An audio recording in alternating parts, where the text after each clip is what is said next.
Teman-teman yang melakukan Allah, khusyuk itu bukanlah menerjemah. Khusyuk di dalam surah Ghasyiyah dikaitkan dengan absar.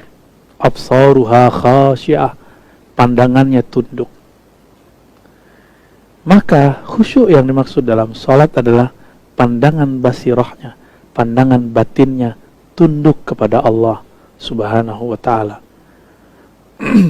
Kita kalau bertemu orang yang sangat kita hormati, kita akan tertunduk, tidak mampu melihat wajahnya yang mulia kecuali beliau memperkenankannya. Dulu waktu saya berguru kepada masyaikh-masyaikh dari Suriah, kita awalnya tidak sanggup memandang wajah mereka sampai mereka mengatakan, tabi'uni, tabi'uni, matanya lihat sini. Ini perbedaan orang kita berguru dengan orang Arab. Kita berguru ke kiai-kiai, masyaikh kita, mata kita tertunduk. Ini yang disebut adab. Tapi bagi mereka melihat wajahnya yang disebut beradab, itu juga disebut khusyuk. Betul, banyak metode untuk khusyuk.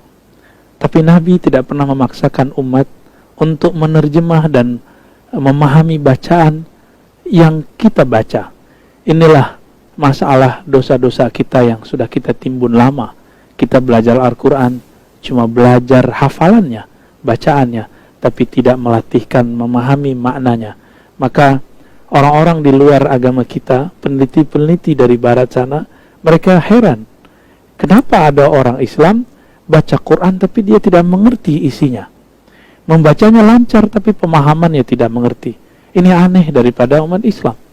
Sedangkan di agama mereka, kitab-kitab sucinya diterjemah.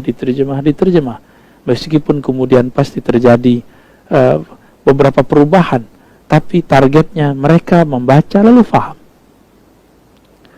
Di dalam Islam, untuk menjaga keutuhan, kemurnian, keotentikan Quran tidak boleh dibawakan yang di dalam sholat itu adalah Quran terjemahan. Mesti Quran yang asli, yaitu teks Arabnya. Di luar itu kita boleh menerjemah.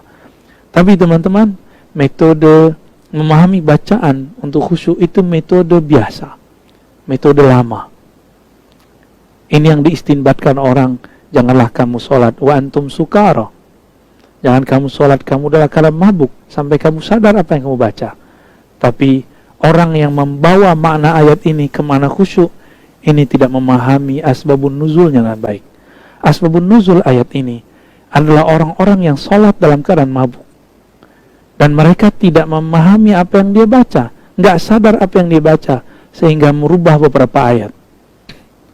Bukan orang seperti orang Indonesia atau sekitar Indonesia yang tidak mengerti bahasa Arab lalu membaca. Ini bukan mabuk.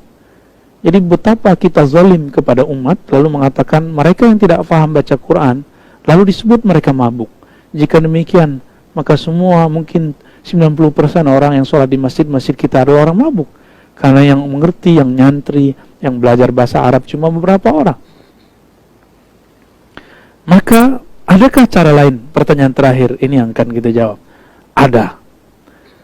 Khusyuk itu terbit dari kolbu. Maka bersihkan kolbu dari selain Allah, isilah dia dengan nama Allah, keagungan sifat-sifat Allah. Maka rasakanlah salat Anda, salat kita, salat antum akan khusyuk.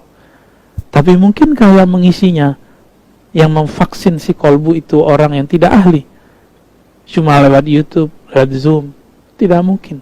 Mesti berguru, bertatap muka kepada mereka. Tapi zaman ini, sahabat-sahabat Allah, sepertinya berguru tatap muka susah sekali. Maka kita serahkan saja kepada Allah.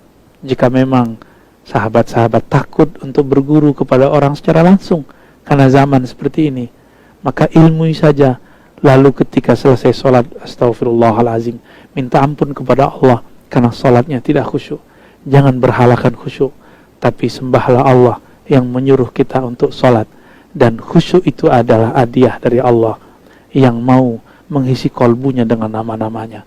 Jadi khusyuk itu ketika mata ke tempat sujud, tubuh menghadap kiblat, kolbunya menghadap kepada nama, sifat dan zat Allah Subhanahu wa ta'ala. Wallahu a'lam.